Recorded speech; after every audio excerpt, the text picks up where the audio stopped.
Hello everyone and welcome to Vinayak Speaks. This is the first episode of an online talk show. The need to create this is because often in our primetime TV debates, a lot of conversations get left behind. Think of this as the voice after the noise. Today, we have a very esteemed guest with us, someone who needs no introduction. I'd like to introduce to you Lieutenant General Hooda. Thank you, sir, and thank you very much for participating. He has studied at the NDA, the National Defence Academy, and last, he was in charge of the Northern Command, which was responsible for the surgical strike in Uri. Sir, thank you for being here, and I'm going to start this dialogue and discussion with a series of questions which I think the whole nation wants to know. Sir, first and foremost, you have recently released this national security book or doctrine for the Congress party, and I probably understand this to be the first attempt by any political party in this direction, and this is quite a unique effort. What was the thought behind this? How did this sort of thought germane, and how did it lead to this? See, Vinayak, it's been said in the strategic community for a long time that India lacks a national security strategy, and it's the absence of this strategy that actually prevents us from having a coherent plan as far as tackling national security threats are concerned. I was very happy that the Congress party, commissioned a task force to prepare a national security strategy document. So we sat down with a large number of experts from various fields: strategic, diplomacy, social sciences, police, intelligence, and tried to take a holistic look at what our national security strategy should be. And the result is this document that is there with you now. It's a fabulous read, and it's available online publicly. Everybody should look through it. I've actually gone through it more than once. So you speak a lot about both India's external threats as well as our internal threats. As far as external threats are concerned, for the next 20 to 30 years, according to you, what are the top 2 or 3 threats that India face externally? So let's not talk of threats. It appears as if there's something highly dangerous. Let's talk about security and strategic challenges. And I think the primary sort of challenge is going to be the rise of China, because you have in Asia for the first time in history that you have 2 rising sort of powers, China and India, and I see call it a strategic competition in the future that is inevitable, and how we the 2 countries deal with it, I think in some ways is going to define sort of the future of Asia. So that to me is probably our biggest security challenge. And looking around in the neighborhood again, Pakistan, there is sort of abiding hostility of Pakistan towards India. They've been carrying on this problem in Kashmir.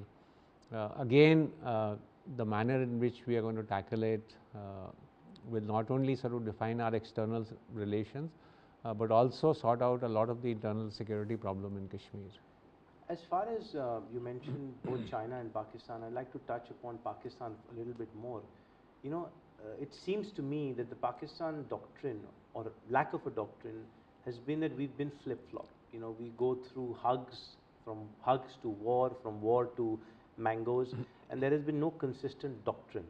We're at best tactical but not strategic. Where are we missing sort of the pulse? So Vinayak, I've written here also in this that I think when we look at Pakistan, we need a consistent long-term strategy. As you rightly said, there have been a lot of flip-flops over this, and then somehow we tend to also think that one odd incident like a cross-border strike is going to actually resolve all our problems with Pakistan, or Pakistan is going to stop promoting terrorism. That is not going to happen. So you need a consistent long-term strategy which combines your diplomacy, international isolation, political steps, and where required, if we need to use military force in a limited way to counter terror sort of strikes, even that can be done. But we need to look at it in a consistent long-term manner. I don't think we are going to get any short-term results. So let's look at it over a period of time and then see where it goes. So it's interesting because while our civilization comes from the culture of Arthashastra and Chanakya, and therefore we were always very historically strategic thinkers. But in recent times, it's, as I said, it seems to me as an outsider that we are at best tactical and not strategic.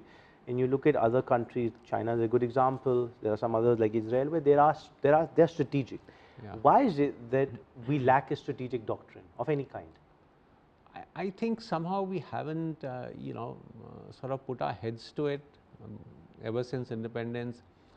Um I also think, a lot of our style is very personalized in the leadership, and therefore we have not been able to get a consensus on what should be a long-term vision for India, and that's why I think documents like this are important. Yeah. Because it not only sort of provides guidance to what the political leadership is looking, but also various organs of government will then say, you know, uh, this is the broad direction in which we need to move, and therefore our detailed plans to be able to achieve. Yeah. I mean, typically you see this also in Kashmir, because we've said a number of times we've been able to bring the security situation under control, but because corresponding political steps were not taken, that we are not able to find a long-term solution to the Kashmir problem. So if you have a strategy in place, I think it helps in at least deciding the direction in which you want to go. Sir, you talk about Kashmir. At one point under BJP Prime Minister Vajpayee ji, he coined a slogan which became very popular and captured the popular imagination, which was Kashmiriyat, Jamhuriyat, Insaniyat. However, in the last 5 years, and you write about that in your document, there has been a complete disconnect. If you look at the number of young people, talking about Sharia, talk about the number of young people wanting to join the terror groups. Look at the number of ceasefire violations. I think they've gone through a jump of more than 500%. Yeah. You look at civilian casualties. You look at the number of armed forces who've been martyred. What happened? I think we tended to look at Kashmir purely from a security perspective, and I think that's where we ignored the political ramifications. We ignored signs of radicalization, youth joining terrorism, as you said. I also think we were not able to effectively communicate to the people that here, the government is there for you. Somehow that strategic narrative and strategic communications we were not able to give out. And by focusing too much on security aspects, like people call it the muscular approach, I think we tended to move only in one direction, and that's why we are seeing the situation somewhat not very good today.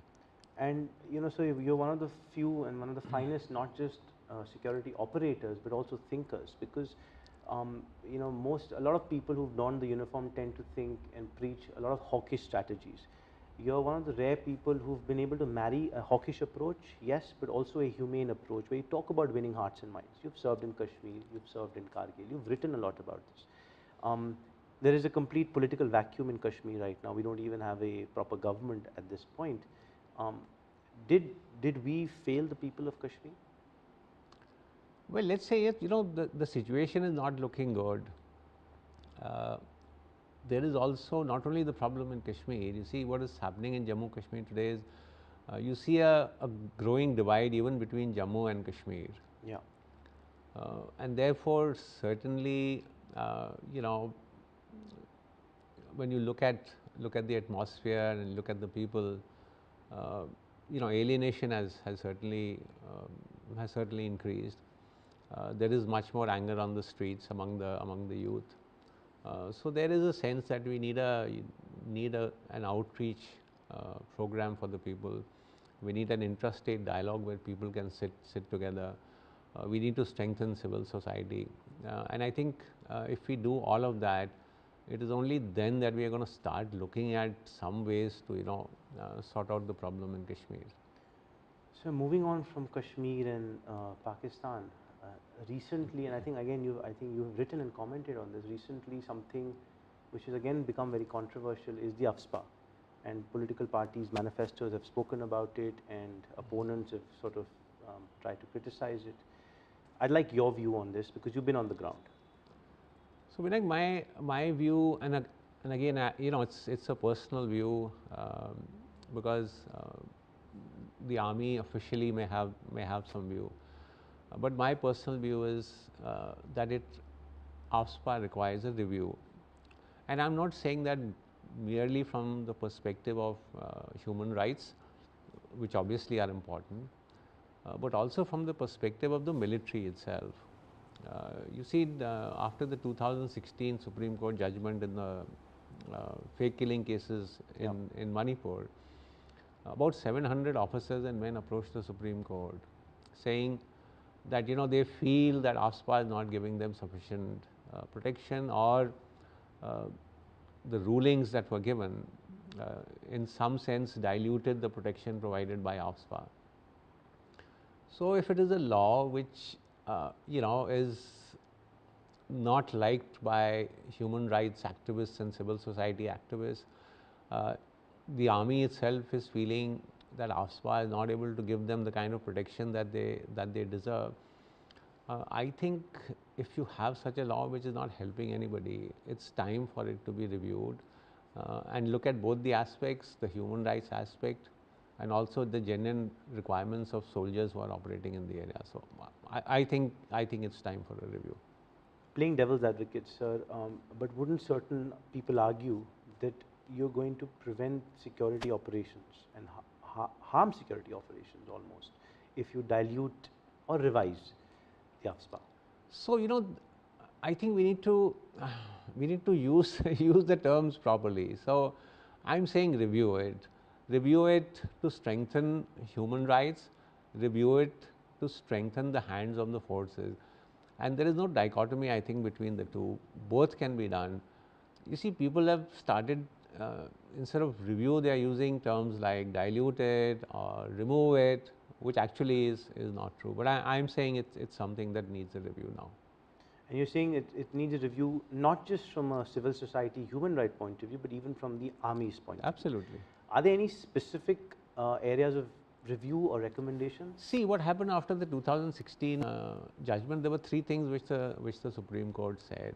Firstly, they said investigations can be carried out by, even if the army is carried out, the investigation cannot be carried out by any other organization, the CBI or the police. They said soldiers can also be tried in civil criminal courts. So, with all this, they also talked about you cannot use excessive force even against what is considered an enemy. How do you judge excessive force? You know, in a situation where you're in Kashmir, something happens after 2 years, you know, investigations are done and a trial comes up. I mean, how is it that you are going to judge excessive force? So, I think some of these issues also need to be taken up for greater debate, so that the army itself is a little more comfortable when carrying out operations. So, this is interesting. What you're saying is that there may be actually popular support to review the AFSPA from even within the army. As I said, you know, like this is my personal, in your personal opinion. It's my personal viewpoint, but I think there is now, particularly after this 2016 judgment, there is a feeling that, you know, maybe the law needs to be reviewed, so that I think it helps both sides, you know, the human rights angle as well as the security force angle. If there was no worry in the military, why would 700 officers go to court? Yeah. And this is very interesting, and to me almost a revelation, because so far we've only heard the human rights side of the argument, but what you're putting across is a army side of the argument, at least in your personal opinion, which you think is not tangential to the human rights side. That's a very interesting point of view, sir. Moving on, you again, I think in this document, write about again the need for review of the civil military discourse and the civilian military sort of relationship, also the political military relationship. Before touching upon that, sir, how do you feel as somebody who has served in uniform risks his life, sacrificed for the nation. When you see certain political people after whether it's a surgical strike or after the Balakot sort of airstrike, they don army uniform, or the photos of martyrs and wing commander Abhinandan are shown in election rallies, and then they're chanting slogans as if the politician himself sat in the airplane and did the airstrike.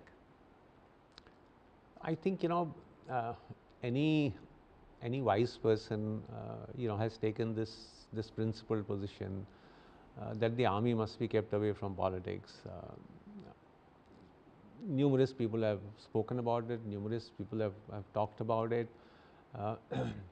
It's not good for Indian democracy if the army gets politicized. We've seen what has happened in our neighborhood. I don't think we will go that far. My real worry is that the first damage that will come is to the army itself, because as Samuel Huntington has written in his book, one way that the army is kept away from politics is by professionalization. So if you have a professional army, it does its own work and is just kept away from politics. The minute you start looking at politicization of the military, the first thing that is going to suffer is our own professionalism, and that to me is a big worry. What happens to the military itself? So I think, as I said before, the principled stand of everybody should be, please keep the military away from politics. That being said, sir, the counter one hears is that this is really great for morale, this is really great to boost the image of the forces, and they need this from time to time, and therefore what is wrong? In fact, you're a true patriot, some say, if you support the army and if you do such kind of activities and promote sacrifices of the martyrs. No, I think, see, that there is no harm in supporting. I don't see anybody who says we don't support the army. Irrespective of cutting across party lines, I don't hear anybody saying the army, the Air Force is not supported by a political party. I think what should be avoided is blatant sort of use of the army to win political arguments. So you have political arguments, don't bring in the army in order to win that political argument. So do you think that when you see something like this, or when your colleagues who are still serving see this, they don't appreciate it, or they're agnostic to it, or they? No, I think we've grown up in an environment where we are told to be completely apolitical, and I don't think anybody in the army would support any kind of politicization. Now, you heard the army chief in December 2017. I think he said that the army should not be politicized. So I don't think anybody in uniformed or among the veteran community would be okay with the idea of some kind of political linkages within the army. In fact, the Election Commission has taken strong objection to this and has served a notice to all political parties to prevent this from happening further. Do you think, sir, I'm going to ask you a pointed question, do you think this government particularly is guilty of trying to leverage the army and security operations for electoral benefits? See, we are seeing some of that. Although, frankly, like I avoid political debates and arguments on this government or that government, but certainly there are some indications that we are seeing. You're seeing something. How do you feel, sir, on a lighter note, how do you feel that there has been a movie made around your valor and your sacrifices? You're a Bollywood star now, almost. I'm not a Bollywood star, so Vicky Kaushal is, but I think it was a well-made movie. I won't talk about whether how real it was. I think it was a well-made movie, and it's all right that people get to talk about some operations that have taken place. But I won't go give it more importance than that. So how much of it was fact, how much of it was fiction, you're not privy to comment? Yeah, it's a movie, so I think we should look at it as a movie. With a poetic license. Yeah, But absolutely. if I could take the liberty of asking you, sir, how's the Josh? Josh is okay. Sir, moving on, any So we're talking about the civil-military discourse and looking at revisions, looking at certain reforms even within the military. There are certain things like the one rank, one pension, which keeps getting spoken about. Related, there is also, I think, pay for the paramilitary, which keeps getting spoken about. And I think, again, you've commented on that. Where do you think we're headed in that direction, and where are we getting it wrong? See, no, I think there are some genuine concerns on issues of, pension, pay-related issues, unresolved anomalies of the 7th Pay Commission. There are issues about, court cases, particularly in disability cases. I think we need to look at this very seriously, because these are not major problems. These are not issues that cannot be fixed, but they impact. For example, disability cases. If you see a disabled soldier running to Supreme Court, fighting a case for a few hundred rupees, I think the optics are bad. So these are things that the government, I seriously feel should look at and try and resolve them to whatever extent possible. Do you think we've got the OROP right so far? Because there are critics who say it's not really one rank, one pension, it's one rank, many pensions. It is, although to be fair, let's say 80-85% was accepted. Now, could we have gone, for example, instead of reviewing every 5 years to reviewing every 2-3 years? That was possible. Maybe the government should look at it, because as I said again, this is something that to me appears, not too difficult to fix, because you've already gone most of the way. Yeah. So if you seriously look at it, I think there can be some way that can be found which will, satisfy the government, satisfy the veterans. I think there is a meeting ground. There is still some room to improve on that. Moving on, sir, something you speak again a lot about is on our capabilities, equipment, technology, indigenization. Reports say that more than 68% of our current equipment is under the vintage category. Now that doesn't make anybody comfortable when you have, ambitious neighbors like China and notorious neighbors like Pakistan. 68% vintage. Is that accurate, and what do we do about that? No, so it's accurate because, the Vice Chief has said this, in a parliamentary committee. So obviously, it's not something that that could be taken as something that's fake or something. What can we do? One, of course, is I think we need sufficient budgets.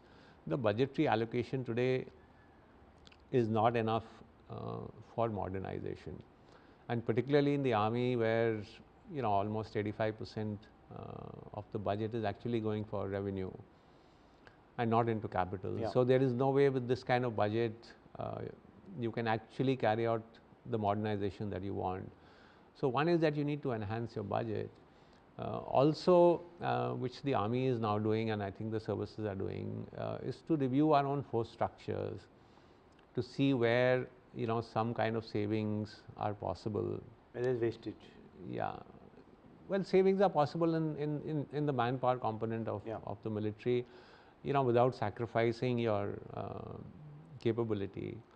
So that exercise also needs to be done, which the army is doing.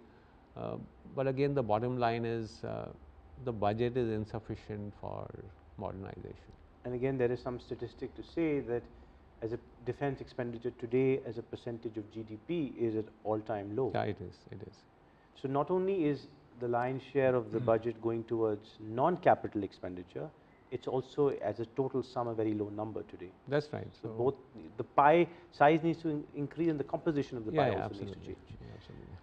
You talk a lot about indigenization of technologies and how we are today dependent even on something simple like software on Microsoft. And Microsoft, for example, has been notorious to partner with the sort of intelligence communities in the US, and that's their first priority. They, whether it's Cisco, whether it's Microsoft or other sort of technology providers, they've in fact even been accused of leaving backdoors when they sell those equipment and software to foreign countries.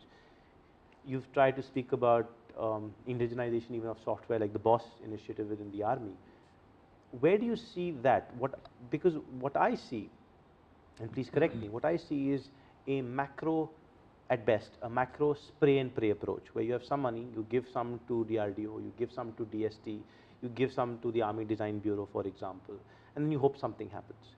As opposed to learning from, let's say, Brazil or South Korea or China, where there is a micro, very targeted approach.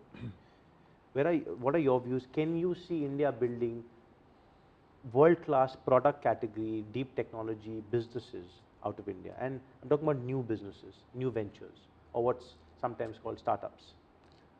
So, Vinayak, I think it's possible. Where we are sort of missing is the government hand-holding. You know, we have this Make 1 and Make 2. Yeah.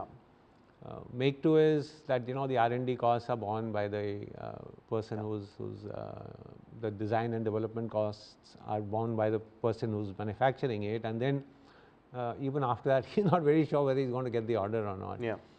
So unless the government steps in more, and you know, in terms of financial support, in terms of design development costs, Yeah. in terms of some assurance, you know, of orders, I think it's not as if we don't have the capability. If you now going to start making F-16s in India, so it isn't as if over a period of time the capability cannot be developed, but government support needs to substantially improve. And as far as the DRDO is concerned, I think they need to now get out of, they are in a number of low technology areas, producing juices and foods, and I think they need to get out of those low technology areas and focus on, you know, really high tech areas. If you you must be aware of the work of a former US politician, Ash Carter, and he actually, really tried to invigorate the sort of Pentagon and the DARPA there, and try to, bridge the connect between Washington DC and Silicon Valley, and how do you bring young startups. And I'm not talking about big companies, I'm talking about young startups and how do they work for defense. Today what you one sees is that there is a suspicion, whether you talk about DRDO, you talk about NTRO and some other agencies, they look at the smaller Indian startups with suspicion, but they look at the Israeli company as if they're best friends. Yeah, that's true.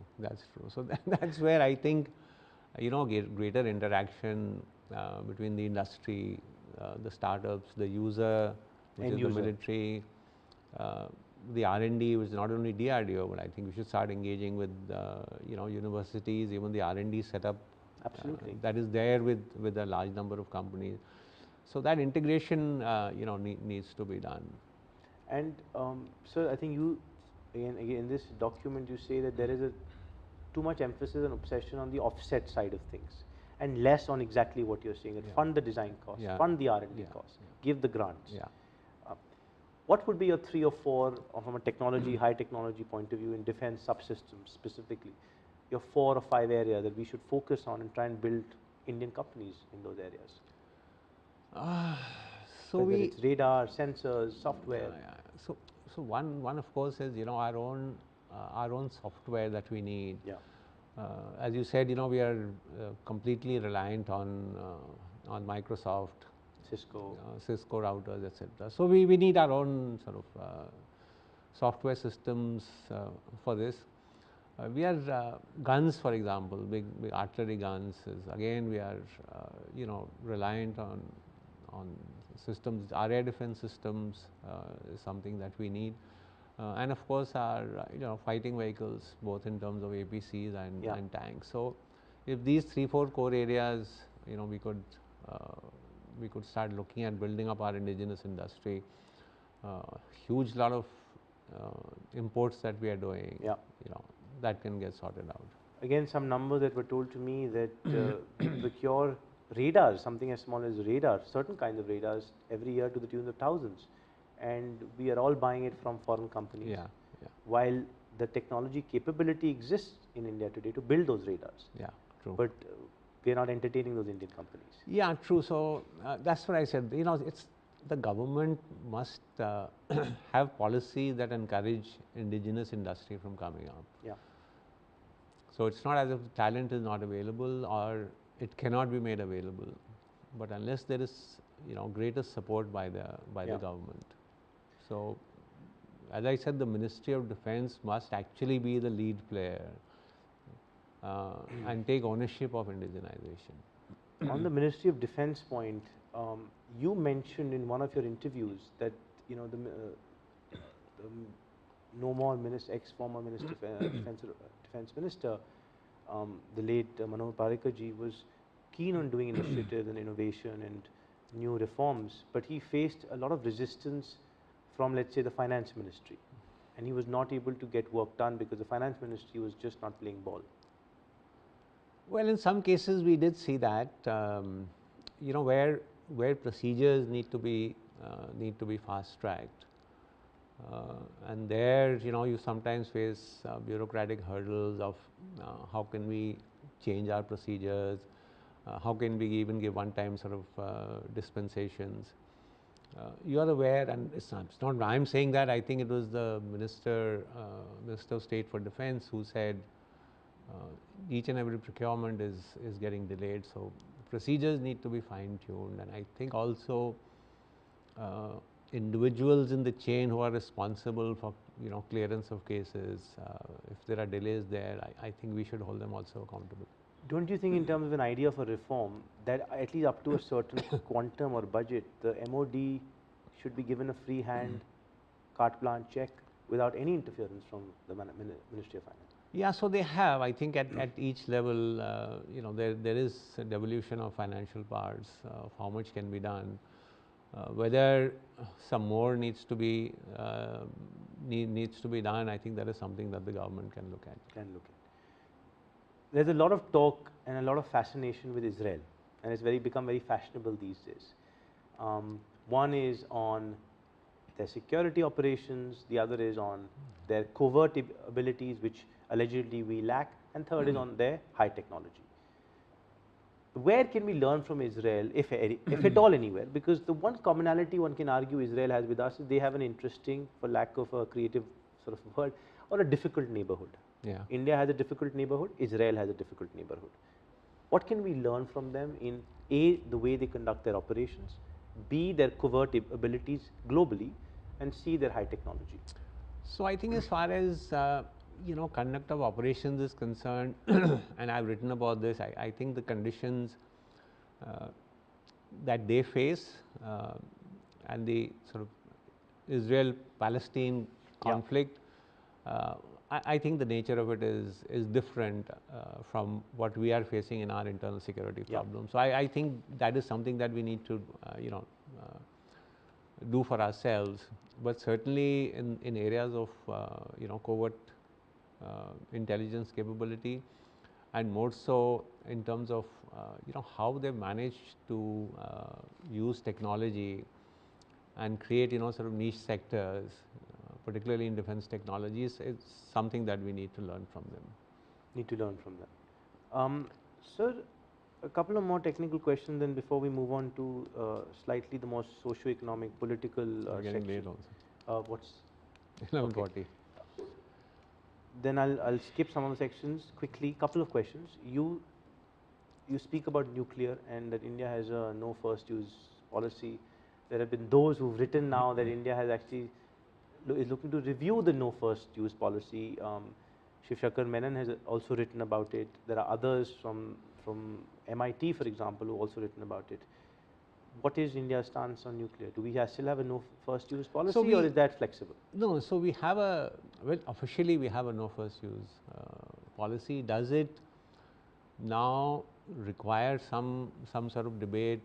Because Pakistan doesn't have a declared no first use policy.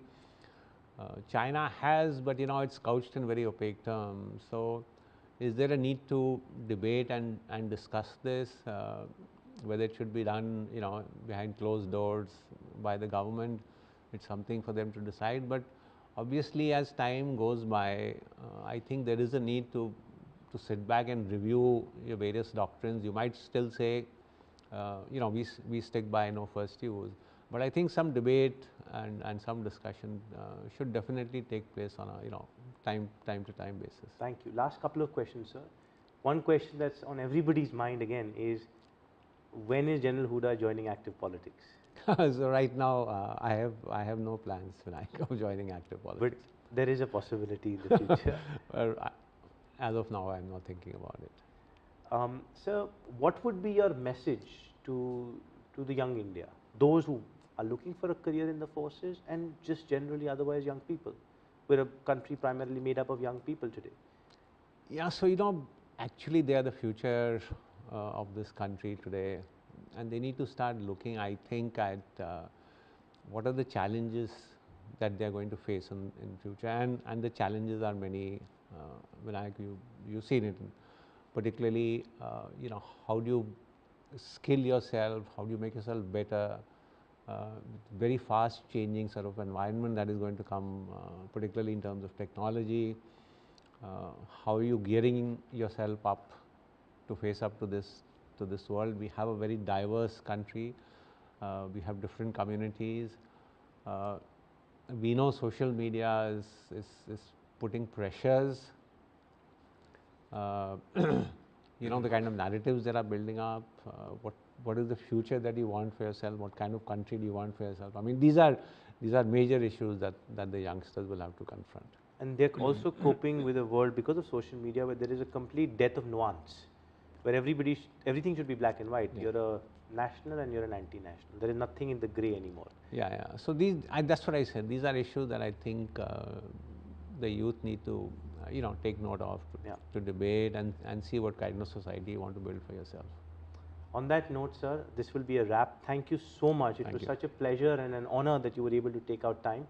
And I look forward to having more such debates and discussions. Thank you. I take the opportunity whenever I can to pick your brain. I learn and I come out wiser from it. I hope this was productive and fruitful for you. Thank you. And for the viewers. And I'll summarize by saying thank you so much for watching Vinayak Speaks.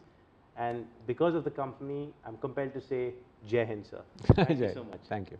Jai Hind.